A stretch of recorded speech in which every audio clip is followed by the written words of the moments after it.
I call the Leader of the House. Mr Speaker, at 12:30am this morning, Nick Lalich, a member of this House from 2008 to 2023, passed away at Northern Beaches Hospital. Nick became a very good friend of mine, but Nick was one of the most popular members of this House during the time he served, viewed by most members with endearment and affection.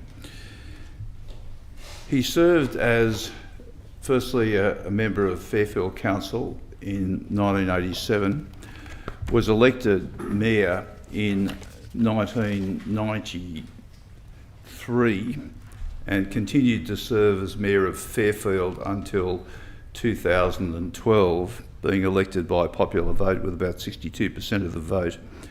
And whilst he was mayor, he was requested to serve and contest the seat of Cabramatta in this House, where he continued to his public service and to serve with distinction.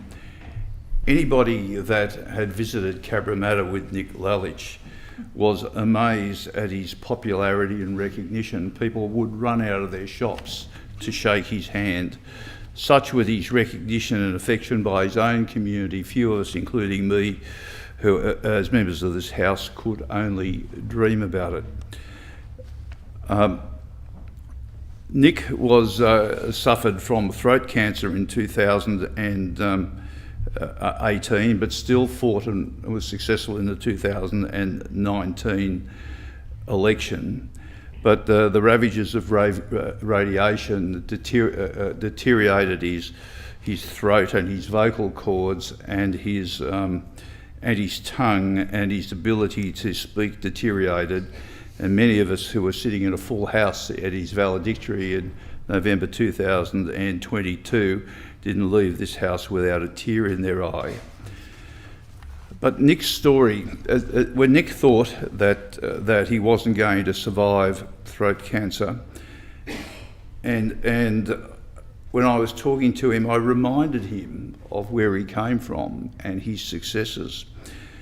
And it's a background that he never spoke about and very few people knew. But his parents fled the Nazis from Serbia and ended up through Italy in a refugee camp in Egypt, where Nick was born in 1945, just outside of Cairo, living in makeshift tents. But all his elder siblings passed away with disease in that refugee camp. And Nick and the remainder of his siblings struggled under those conditions until his parents migrated to Australia in 1948 under the Chifley's immigration policy. They arrived in Melbourne. His father obtained a job with the water authorities. They eventually moved to Bonnyrigg, where their parents purchased an 11-acre farm. But it wasn't enough to sustain the family, and so the father worked with the Postmaster General's department as a cleaner.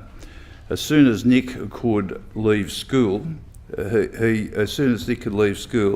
he became an apprentice electrical fitter, where he described to me having to travel from Bonnyrigg to his place of employment in the city. Took him 2 hours each way to get to work and back. His family really struggled to make ends meet.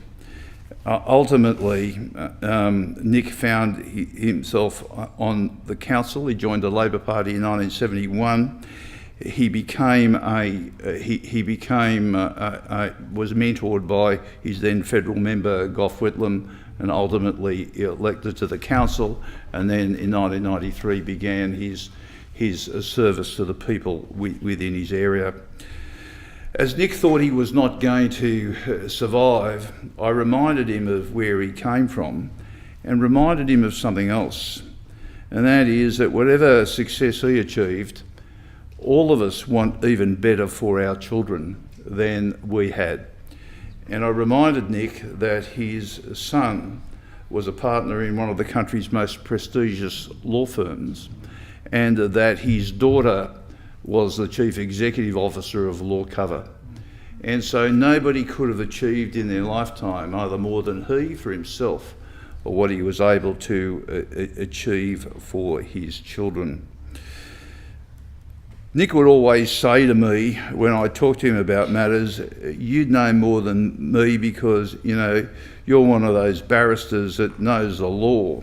And I would say to Nick, "You've forgotten more than I will ever learn." He was a very wise man.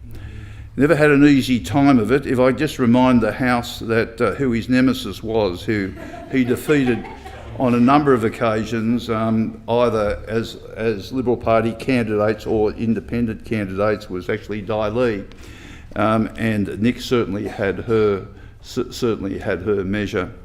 He was immensely successful. He was also somebody who, as we would remember, was always fastidious with his appearance.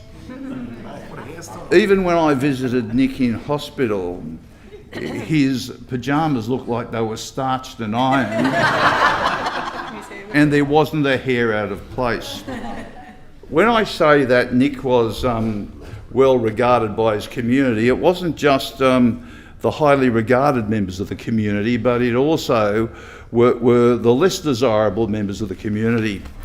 At one stage I appeared in a criminal trial for a person charged with the murder of John Newman, and during that trial some accomplices gave evidence, and their evidence were that they were contracted to kill John Newman, and they had set themselves up in the Cabramatta car park outside a Labor Party fundraiser, and they were armed and ready to shoot Newman, but he walked out with Nick Lalich, and there was no way in the world that they were going to risk hurting Nick.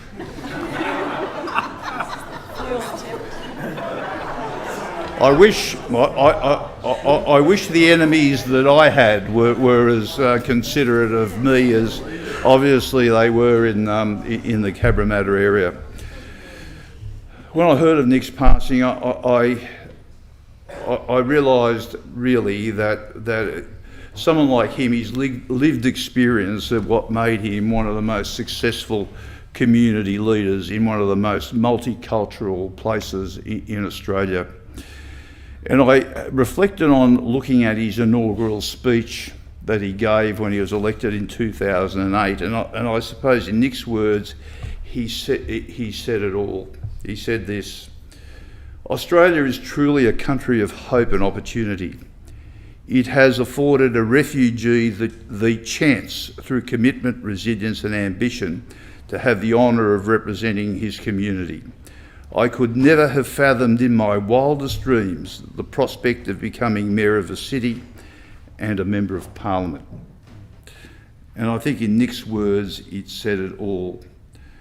As the House knows, Nick and I became quite close during my service in this House, and I kept in contact with him, seeing him, I wish, more regularly than otherwise. But so he's certainly a major loss to me. He is a major loss to all the members of this House, to the Labor Party, to his community, and all who have had the honour and privilege of meeting him during his lifetime. Vale, Nick Lalich. I thank the Leader of the House. I call the Leader of the Opposition.